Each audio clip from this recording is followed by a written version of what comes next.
Welcome to the Love Lab Podcast, a safe and fun place to get real and learn about sex. Whether you're a man or woman, single or couple, this is the show for you. I am your host, Kevin Anthony, and I am here to guide you to go from good to amazing in the bedroom and your relationships.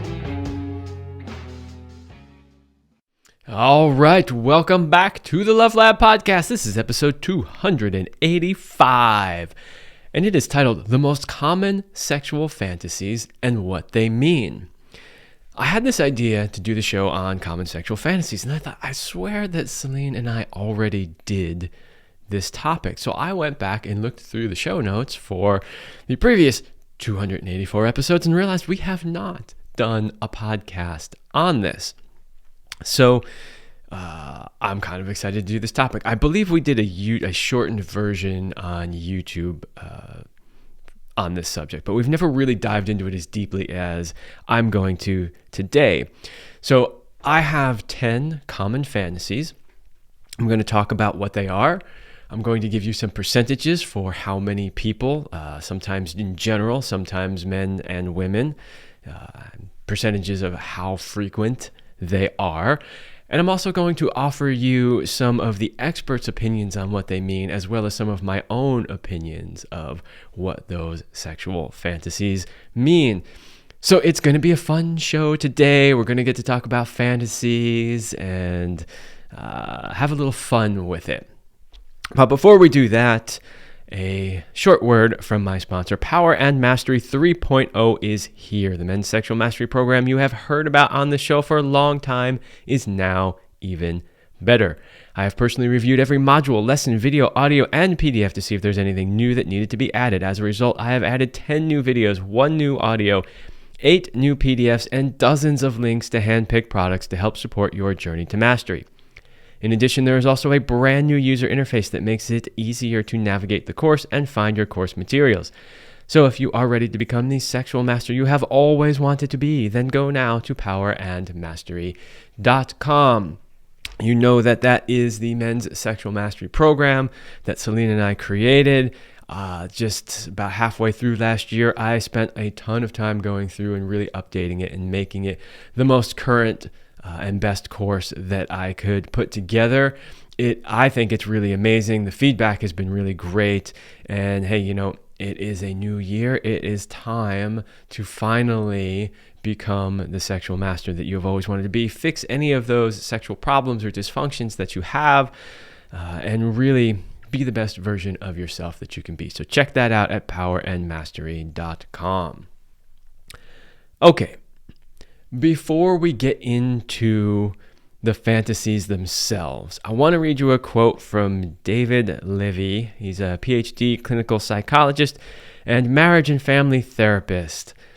And the quote is, "Fantasies permit us to engage in imaginary scenarios without real-world complications like jealousy, hurt feelings, offending others, or even risking arrest." Why did I want to start with that before getting into the fantasies? Because I wanted to make the point that just because people have fantasies about certain things doesn't mean they actually want those things to happen in real life. And especially when it comes to the fantasies that women have when we talk about what some of those common ones are, it definitely does not mean that they want this to happen in real life. So it's a way for us to engage in imaginary scenarios without the real world complications. So that is important to understand, because too often, when a woman shares a fantasy, a man hears that and goes, oh yeah, okay, I can make that happen. And it's like, whoa. It doesn't necessarily mean that she wants you to make that happen. There might be something else similar or related to that she would like to happen, but not necessarily that exact thing. So I think that's a really important point to make from the start. Okay, so let's get into some of the stats now. And I'm going to read you something that's kind of a little bit generic in general when it comes to fantasy, just to give you an idea of some commonalities there. Then we're going to go into the actual fantasies themselves and talk about each one. So in 2014, there was a study done called the Wilson Sex Fantasy Questionnaire, and that was published in the Journal of Sexual Medicine. And the questionnaire was aimed at trying to discover what percentage of people have rare or unusual fantasies compared to those who have what are generally considered to be common fantasies. So, according to the findings of that study, only 2.3% and 15.9% of participants had fantasies that are considered rare or unusual, respectively. So, in other words, the fantasies you're having are most likely totally normal. And then it also found that more than 50% of people have common sexual fantasies, and more than 84% have typical sexual fantasies. Why is that important to talk about or to mention? Well, because a lot of people have sexual fantasies that they're ashamed of, or they think are really weird, or like, I must be the only one who, fantasizes about that. And the reality is that's not true. So 50% of people have the same common sexual fantasies, and 84% of people have typical sexual fantasies. So, things that pretty much everybody has. And it's really only the 2.3% that have rare fantasies and 15.9% that have unusual. So most likely, whatever it is that you are fantasizing about is probably pretty normal, and lots of other people are fantasizing about it. So that, I think, is important to keep in mind. There's so many things in life that we think we're the only one who thinks that, or does that, or wants that, or likes that. And the reality is that's rarely true. Usually the things that we like or want or fantasize about are relatively common. We just don't know that because there are topics like sex and sexual fantasies that we don't talk about in society. And because we don't talk about them, people think they're on an island all by themselves with some sort of weird fantasy, when the reality is they're probably on a continent full of other people having the same fantasies. So I think that's important to know, because sometimes I think people feel shame around the fantasies that they have and the things that they want.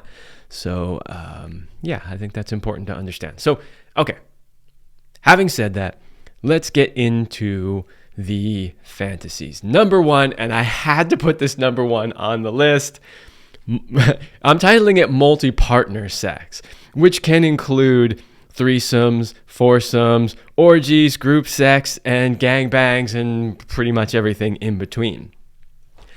Why did I put that first on the list? Well, because it is, in my opinion, has always been the most common sexual fantasy for men. And it is. 95% of men fantasize about multi-partner sex. 95%. That is a huge percentage. So my observation, having done this work for a long time and being a man, was correct. It is a large percentage of men. Now, I personally would have said that it was a significantly lower percentage for women. However, having consulted with a woman who was being my muse for this episode, she was like giving me the stink eye, like, really? No, we fantasize about it all the time. And when doing research, I actually confirmed that she indeed was correct. 87% of women fantasize about threesomes, orgies, group sex, and even gangbangs. Yep, 87%. 57% of women fantasize about being with more than 3 people at a time. Think about that. So all you guys who are fantasizing about having 2 women as like your most common dreams, did you know your women were fantasizing about having more than 3 people at a time? 57%. That's more than half. And 87% of them are fantasizing about threesomes, orgies, group sex, or even potentially gangbangs. Did you know your woman was fantasizing about being in a gangbang? You probably didn't. So much, much higher numbers on the female side than even I would have expected. But what exactly does that mean? Does that mean that basically all of your women want to be fucked by multiple men? Not necessarily. So there's a couple different things that this particular fantasy can mean. So for men, it can potentially mean that it has to do with their ego. I'm such a great lover and I'm so great in bed that I can please multiple women. That is one possibility. The other, of course, and this is true for both men and women, is just having more lips, hands, whatever, on various parts of your body at the same time. Something that one person, no matter how good they are in the bedroom, simply can't do by themselves because they've only got two hands and one mouth and one set of genitals, right? So that's a possibility. One for women is potentially, I know guys, you're not going to want to hear this. I'm probably going to have to drop a truth bomb on this one, but many of the women out there are not sexually satisfied by their partner. So the fantasy of having multiple partners is like, well, if one guy can't last long enough to take me to that really, really huge, deep cervical orgasm, maybe two or three can, right? If they tag team out, okay, tag, you're in. So sometimes it can really be about that, about being able to get the level of pleasure that they've always been looking for and haven't been able to find with a single partner. So dropping a truth bomb on that one. Sorry, guys, but a lot of you are not good enough to be able to really give them the pleasure they're looking for, and therefore they will fantasize about being with more than one man. By the way, if that happens to be the case for your partner, please go check out powermastery.com, because that's where you can learn how to be a sexual master and take her to those places on your own. That doesn't guarantee she's not going to want sex with more than one person, because she probably still will, but she'll probably want it a lot less.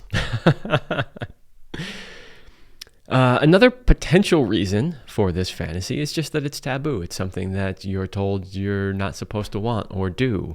And so that can also be a motivating factor. The muse who is helping me prepare for this show, her basic take on it was, hey, sometimes you just want more than one mouth on various parts of your body, or more than one anything. If you're listening, you might be thinking, oh, well, now we know what kind of woman she is. No, she's not at all. And that's exactly the point, is this is not somebody, who would necessarily be at a gangbang or something like that. But yet the fantasy, the idea of it, is still there. So multi-partner sex, had to put that at the top of the list because it is such a common sexual fantasy for both men and women. And, the last thing I'll say about this is so many men fantasize about, let's just say the threesome, having two women. The reality is most men can't handle one woman. How in the world are they going to handle more than one? Now, if you're a man and you're thinking, well, I don't really care about her pleasure or their pleasure, and it's just about what you are receiving, okay, that kind of makes more sense. But most men really struggle to adequately satisfy one woman. So having more than one's probably not going to work out the way that you think it will. And the other thing is that a lot of men, they are pitching their woman to have a threesome. But it never really occurs to them in their mind that if she says yes, her idea of yes might be two men and her. And that's a possibility that a lot of men don't think of. And I have these conversations with men all the time, whether they be clients, friends, whatever. And they're like, yeah, threesome. And I'm like, well, are you prepared for the possibility that the threesome could be you, another man, and her? And they're like, wait, what? Wait, what? Then they're like, crickets as they give you the deer in headlights look, right? So that's something that a lot of men don't really think about when it comes to threesomes. So I have seen a fair number of women who were reluctant to go into the threesome or multi-partner route. And then when they do, they end up actually enjoying it a whole lot more than the guys do.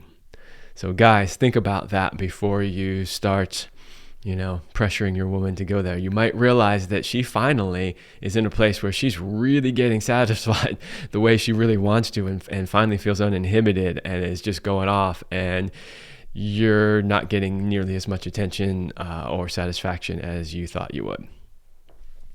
All right, let's see. Next is voyeurism or exhibition. So this one, I want to say too that when it comes to the stats, there isn't like one main study that tells you everything, and it's this breakdown of men and this breakdown of women and this breakdown. Some of the information I could find only gave results for men, or only gave results for women, or only gave general results. And so they might be a little bit all over the place. And that's because there hasn't been one really good, source for this kind of data. But for voyeurism and or exhibitionism, the stats that I did find said 54% of men fantasized about that.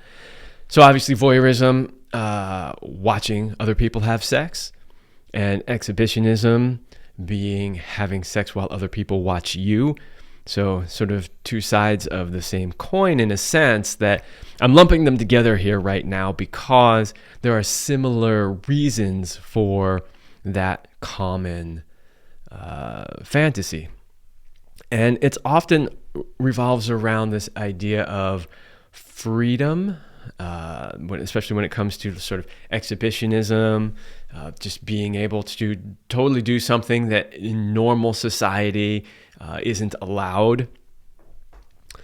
There can also be motivations around arousal. So watching other people have sex is generally very arousing to people. And it can also, for some people, be very arousing for other people to watch them have sex. And, if you've listened to this show for any amount of time, I'm sure you've heard me and Celine as well talk about our experiences, sex parties. I did an entire episode on sex party fails. So it's not new information that, I've been around the block a few times when it comes to those sorts of events. And I can say that it is actually arousing to watch and also be watched. And I can also say that there is definitely a feeling of freedom when you see an entire group of people totally sexually free and liberated. It's a pretty amazing thing. So yeah, voyeurism and exhibitionism, that is that's only number 2. We're just lumping those in together. Next is being dominated. Oh, and this one, so being dominated kind of encapsulates a bunch of different things. So when you're researching this one, you'll see it labeled as BDSM. You'll see it labeled as domination. You'll see it labeled as submission. There's a bunch of different ways that this particular fantasy often is described.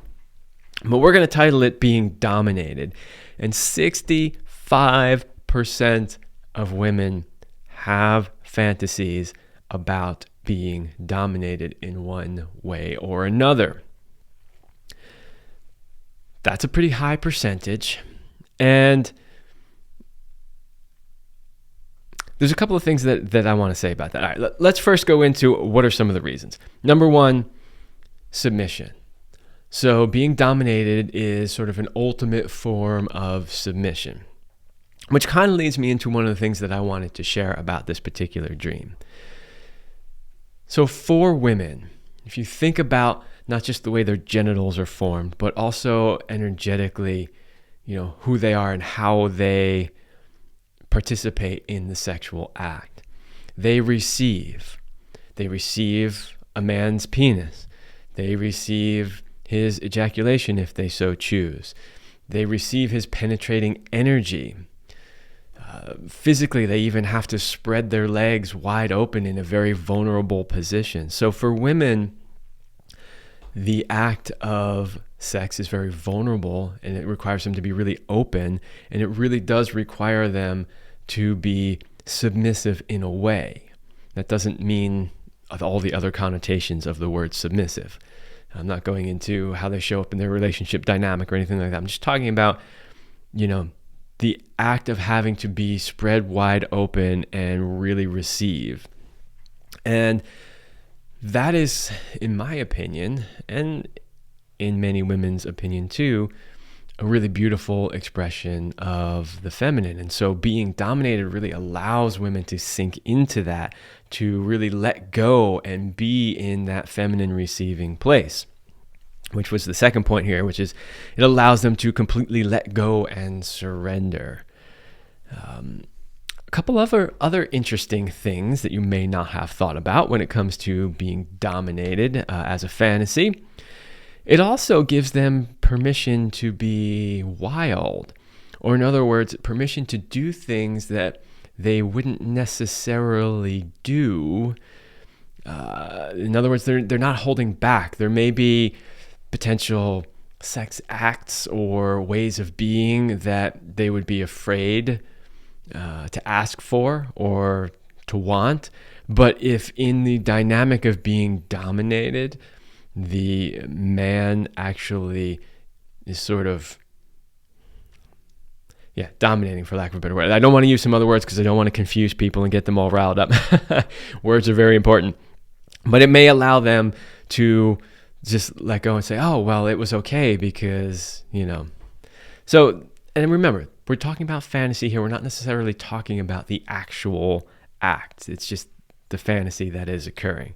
It gives them permission to be wild, allows them to not hold back. There's also an element of power dynamics in the being dominated fantasy. And power dynamics are not necessarily a bad thing. In fact, this is one of the things that I see as a positive to the BDSM scene. And again, if you've listened to the show for any amount of time, I'm not super pro BDSM. I'm not against BDSM. I think that if used in the proper way, it can be beneficial. I do see areas where it gets out of hand, but if used the correct way, it can be beneficial. And I think one of the ways that it can be beneficial is it allows couples to explore the power dynamics so they can see what it's like to be on one side or the other. And it gives them an opportunity to maybe try on some dynamics that they were maybe afraid to try on in real life. So that can be another reason for having that being dominated type fantasy. So again, I'm going to say this another time, even though I've said it several times already on this show. Just because she's having a dream or a fantasy about being dominated doesn't necessarily mean she wants to be dominated in the actual bedroom. And even if she does, which she may, it doesn't necessarily mean that she wants to be dominated the same way that she did or was in the fantasy. So how do you know what the difference is? Have a conversation. We talk every single time on this show about communication, the importance of it, how to do it. And this is one of those areas where you need to communicate about, okay, first of all, you need to have a relationship where it's okay for you to share fantasies with each other openly, without judgment. And then to really talk about, okay, well, what does that fantasy mean for you?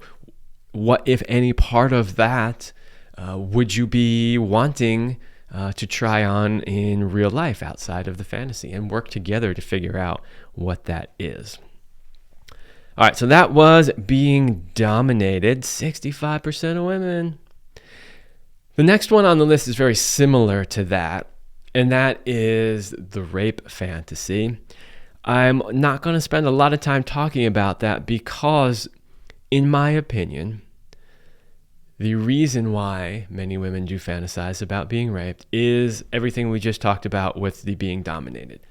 So it's a scenario that plays out in fantasy really because of the desire for being dominated, which is all the things that we just talked about. That does not mean in any way that she actually wants to be raped. Now, I want to make that point really, really clear. It is a common fantasy, not because they actually want it. It has more to do with the being dominated, the submission, the surrender, that sort of thing. So that's all I really need to say about that one. It's just refer back to being dominated to understand why women may or may not fantasize about that. Which then leads me to having sex with another woman. And this one's interesting because this one was really specific to women. So it's women having sex with another woman. 59% of women fantasize about having sex with another woman.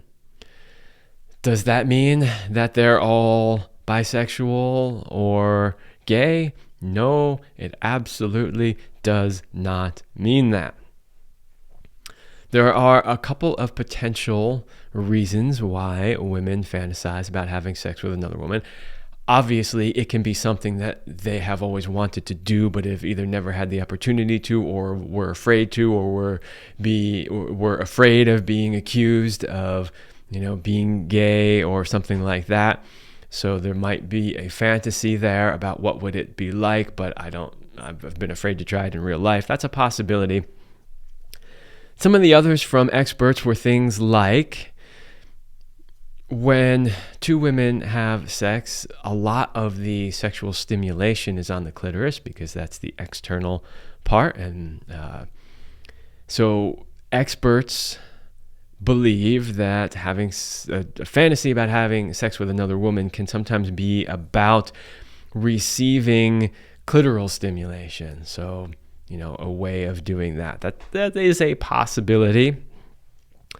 I like the idea that, it potentially has to do with receiving pleasure from somebody who knows what they like.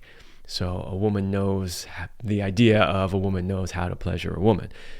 A man should know how to pleasure a woman too, but having said that, there are a lot of them that really don't. So that's a possibility. So having sex with another woman, 59% of women have that fantasy, which might have to do with receiving pleasure from someone who knows what they like, and or a fantasy revolving around some form of clitoral stimulation. And there can be other reasons too. Women generally like other women. And you'll see when women will go to the bathroom together, women will get changed together, women will try on clothes together, women will check out each other's boobs. Women just like doing those sorts of things with other women. So naturally there could be some attraction there. In general, that tends to be different for men, not always, but in general, I would say that that's true. We don't generally do those things.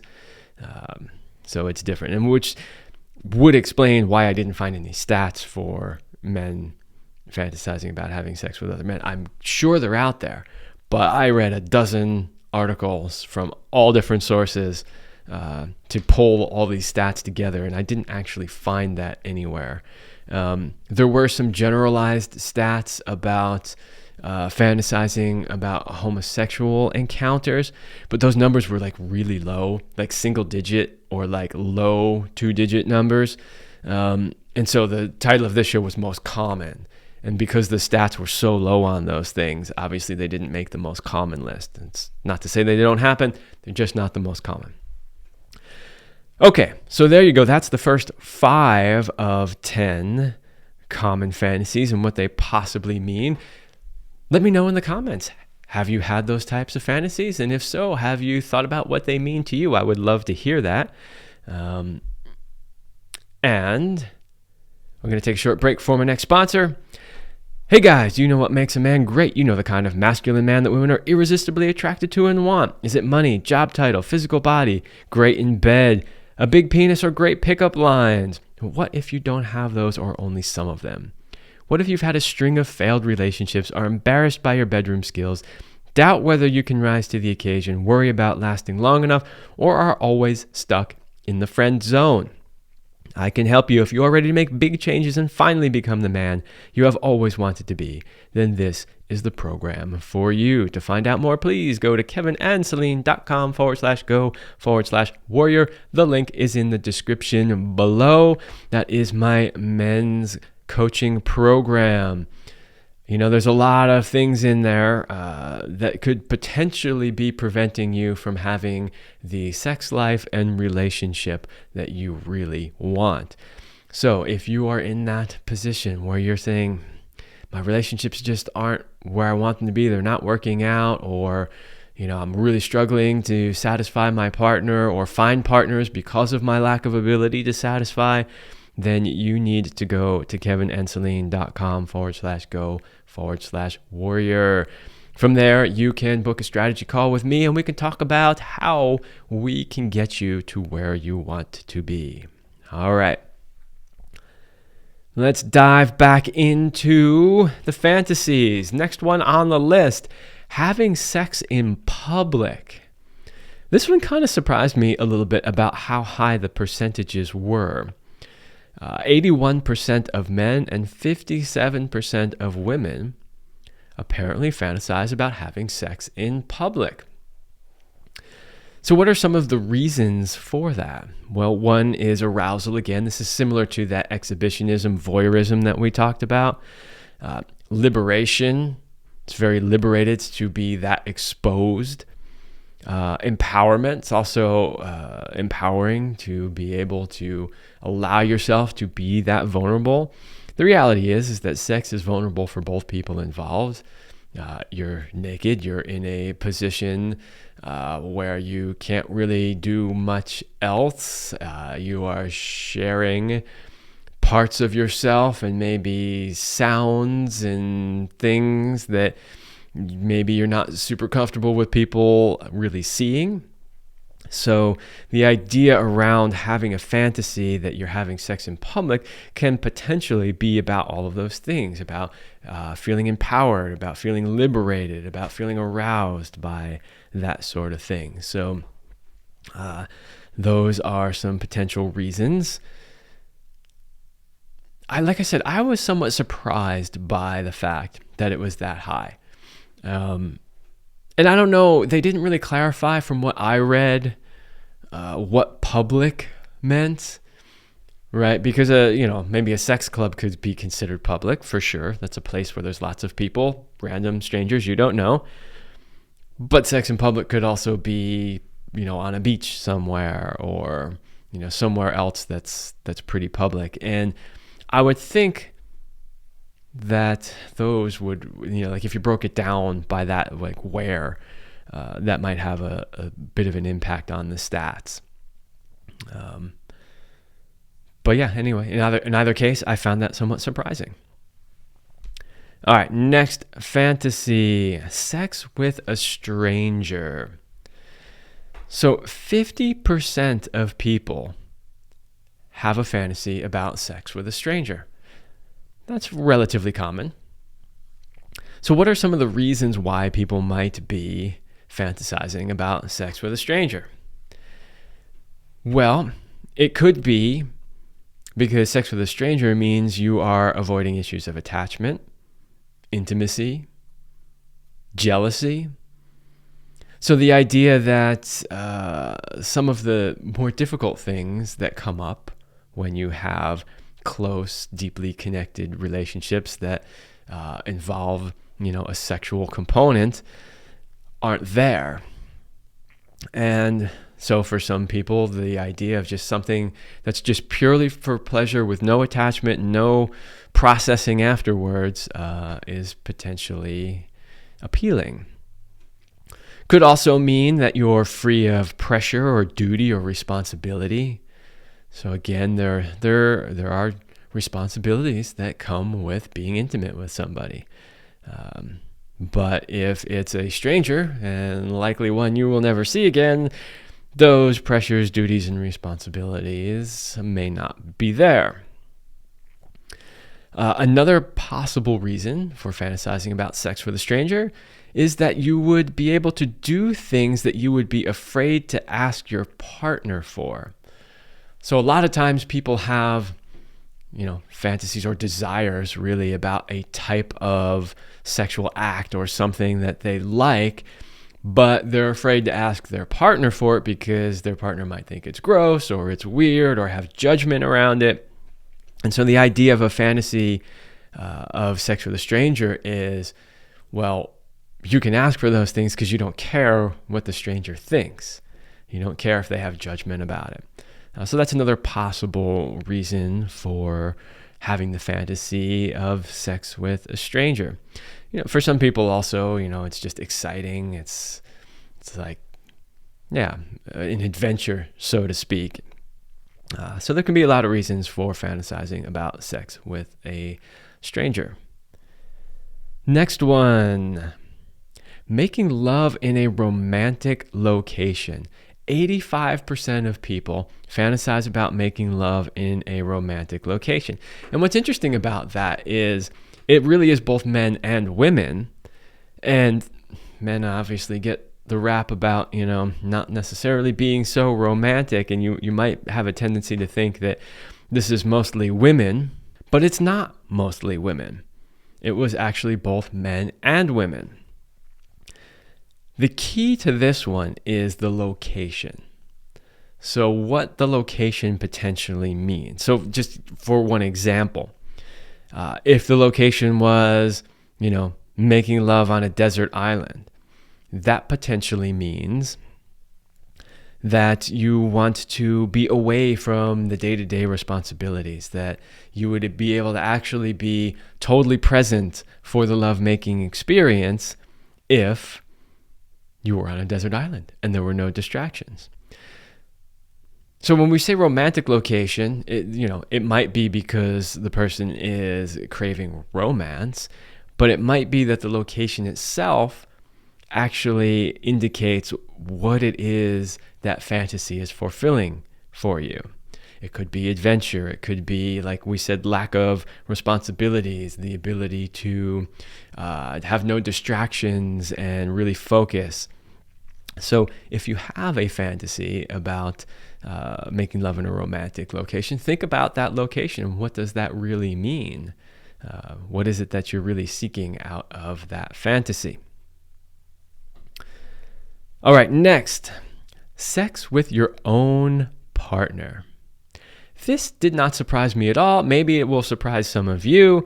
91% of men and 81% of women fantasize about sex with their own partner.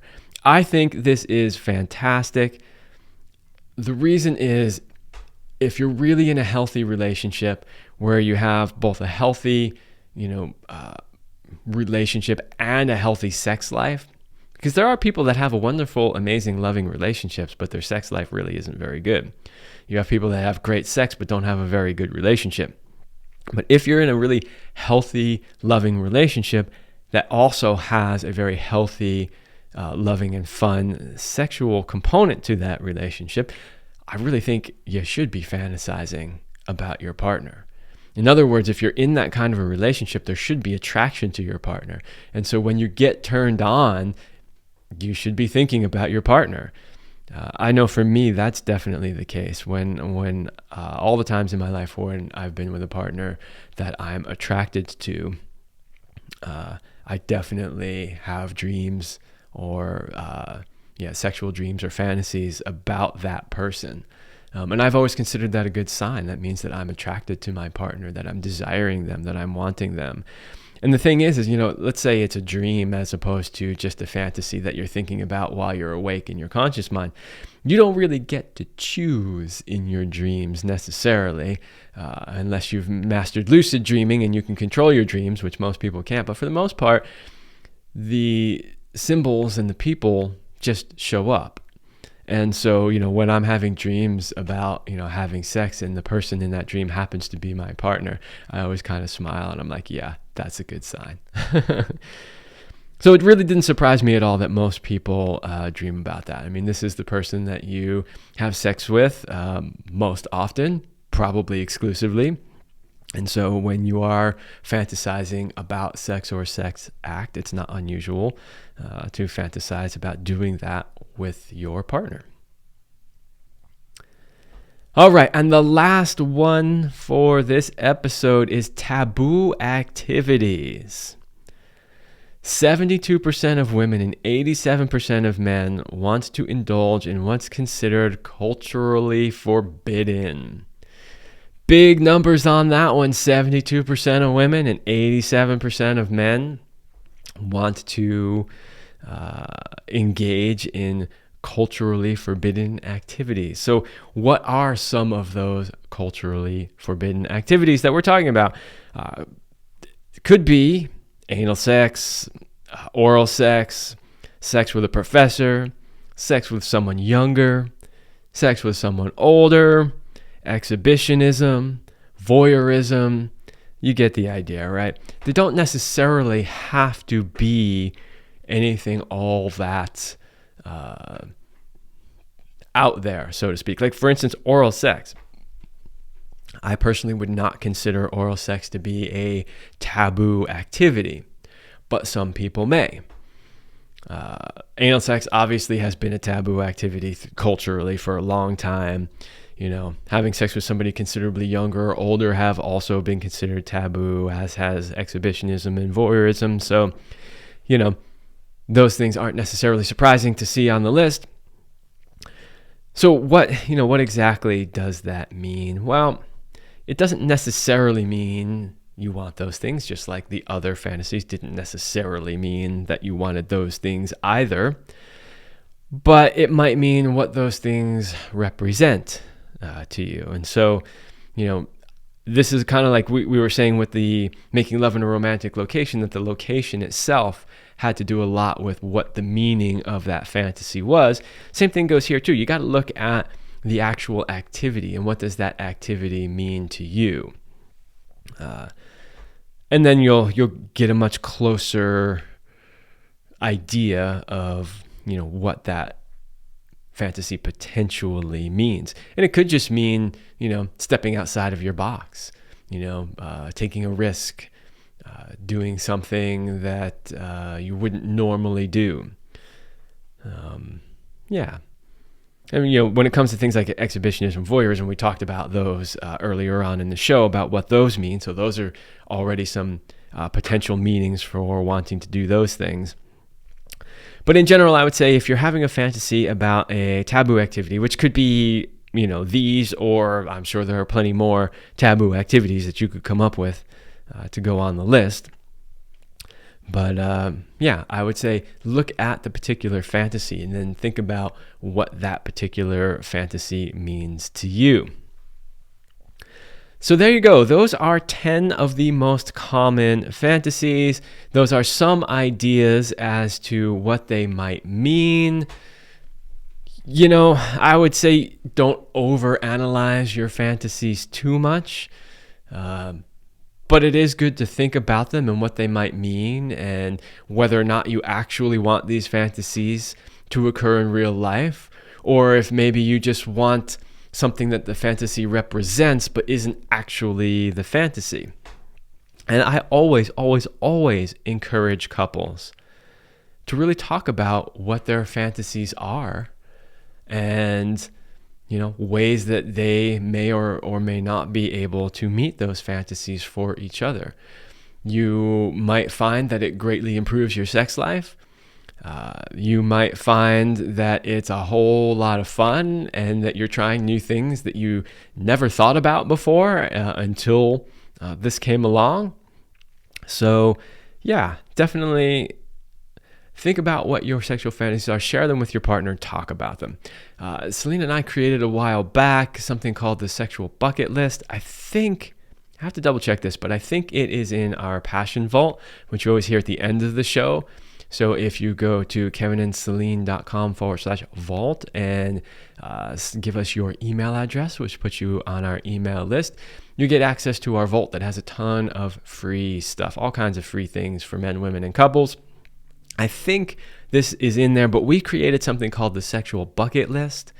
and it is a long PDF which has all kinds of different, sexual acts or activities that you may or may not want to try. And so you've obviously heard of the term bucket list before. So it's a bucket list, but for sex, that can help you figure out what your fantasies are and whether or not you actually want to make any of those happen in real life. So go check that out if you are so inclined.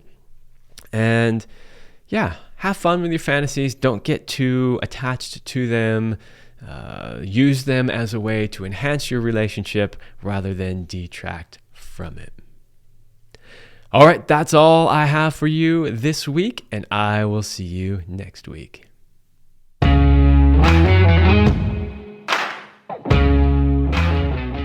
I hope you liked this episode of the Love Lab podcast. If you enjoyed this show, subscribe, leave us a review, and share it with your friends. And for more free exclusive content, join me in the Passion Vault at kevinandceline.com/vault. That's kevinandceline.com/vault.